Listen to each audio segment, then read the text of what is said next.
Hi, my name is Glenn. I'm the odds coach. Today we're going to talk about why odds change.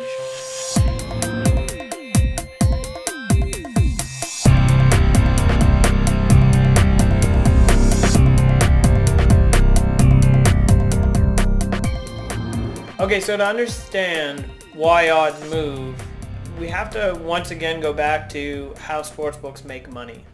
So the sportsbook isn't betting against you. The sportsbook is trying to come up with middle ground where it has the same level of risk on one side of a bet or the other.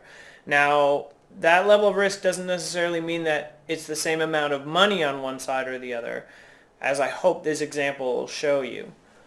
So to start out with, we're going to be placing $100 bets on coin flipping. Once again, the most simple example, exactly a 50-50 outcome.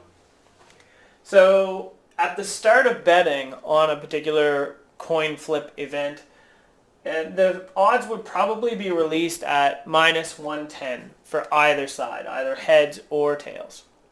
So the first bettor would be offered those minus 110 odds.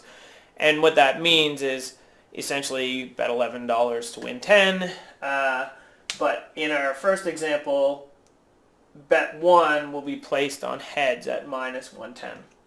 So if the event were to occur, if the coin flip were to happen right now, the sportsbook is exposed. They have a risk level of $91.92. Now, the inverse side of that is that if tails were to win at that point, the sportsbook would make a pure $100 profit. So their bet on tails would mean that the heads bettor's entire bet would be profit. But let's take the next step where bettor 2 comes in right afterwards. Bettor 2 is going to place a bet on tails. So this is sort of the ideal outcome for a sportsbook because it means that they have enough money to pay both sides and retain profit for themselves. So if they were to place, bettor 2 were to come in and place a bet of $100, that means that the sportsbook is going to have to, if heads win, pay this bettor $91.92. And inversely, if tails wins, they're going to have to pay the heads bettor $91.92. What that leaves them with is a profit of $9.08. And for the same outcome, if tails wins, $9.08.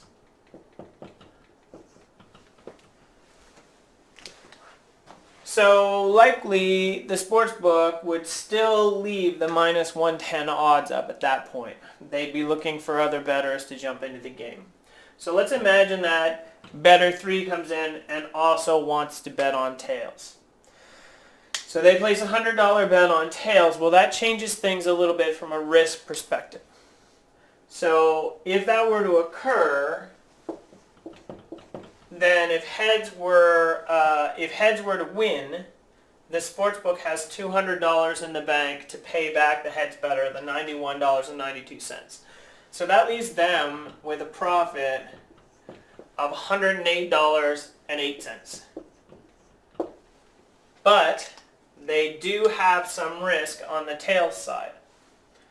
So on the tails side, if tails were to win, they have to pay these two bettors $91.92, and they only have $100 to do it. So that leaves them holding the bag for $83.84. But what you can start to see here is that even though the outcome has changed, their risk level at this bet is much lower. So let's imagine that they leave these 110 odds up once again, and another bettor comes in on tails. That means that if heads are to win, then the sportsbook is actually up $208.08. It has taken in $300 from these guys who have lost their bet, and it has to pay out $91.92 to that guy. But things are getting a little out of hand if tails were to win. So if tails were to win, the sports book is at risk $175.76. And that's getting a little out of hand from the sportsbook standpoint. They wouldn't like that. So what they're going to do is change the odds that they're offering bettors.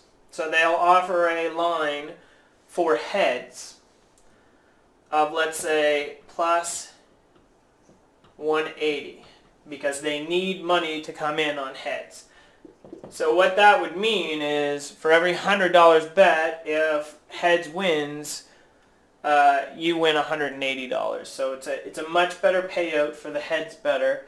Somebody is going to come in on the line there and bet that. So how that changes things is that now if heads wins, the sportsbook has to pay out $91, $92, and $180, but they have taken in $300. So that leaves them with a profit of $28.08. And then they're still at risk on the tails side, but you'll see much less because they now have another $100 to apply to that. So we can see here that they're at risk the $75.76. Once again, getting closer to a zero risk proposition. So as more and more bets come in, eventually these numbers both end up in the black. They'll adjust the odds to incentivize people to bet, and you can imagine that, you know, in the average sports bet at a sports book, there are hundreds of thousands of bettors, and as that builds up, as the 10% vig builds up for them, eventually there's very little risk, and they continue to manipulate the odds to be profitable. Now, a sports book is really unlikely to move a line after 4 or 5 bets. But they may be more willing to move a line after thousands of bets on one side versus the other, always looking to minimize their risk of the outcome. So that is essentially the major reason why odds move in a money line situation, in a 2 outcome betting situation.